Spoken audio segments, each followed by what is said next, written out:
The hearing will now come to order.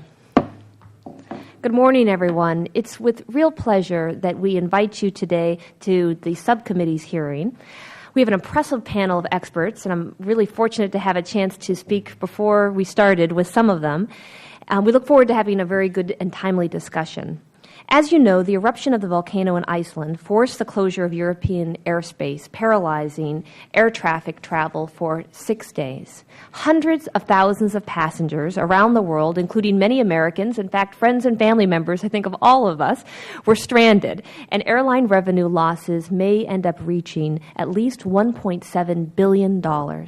While the ink is yet to dry on that episode, one thing is certainly for clear.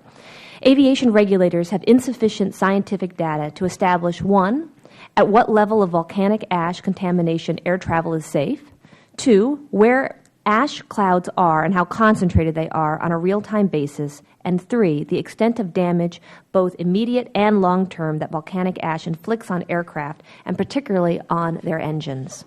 Moreover, the dangers to aircraft and passengers are not hypothetical, as our witnesses will testify.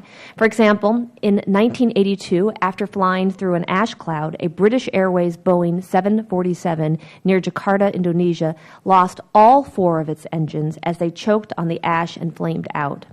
Ash was reported to have filled the cabin through air vents, and the cockpit window was severely scratched. Also in 1982, 1 month after the British Airways incident, a Singapore Airlines Boeing 747 lost 2 of its 4 engines and was forced to land in Jakarta because of an ash encounter. In 1989, a KLM Royal Dutch Airlines Boeing 747 encountered an ash cloud caused by Mount Redoubt while descending into Anchorage International Airport in Alaska. The aircraft lost all 4 of its engines, and half of its instruments failed as well. I strongly believe that this subcommittee should, as one of its primary responsibilities, identify space and aeronautics issues of concern to the nation and encourage the development of practical solutions if possible. Oftentimes, focused research can help.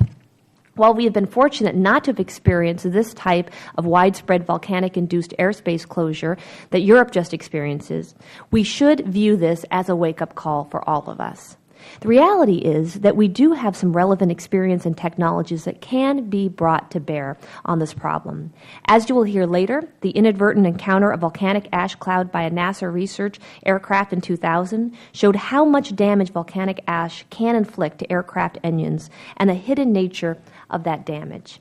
And NASA was recently called on by our European friends to monitor, using its unique satellite-based instrument, the ash plume as it made its way towards continental Europe.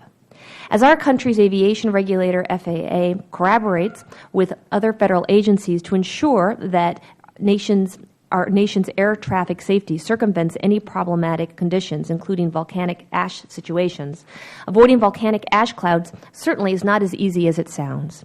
Conventional radar cannot discern ash particulates. Pilots are keenly aware of this and have been trained on what to do when advised of potential problems.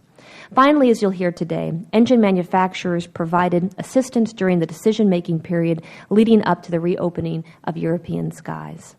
I called today's hearing so that this subcommittee can help determine what we know and where our knowledge here is still lacking.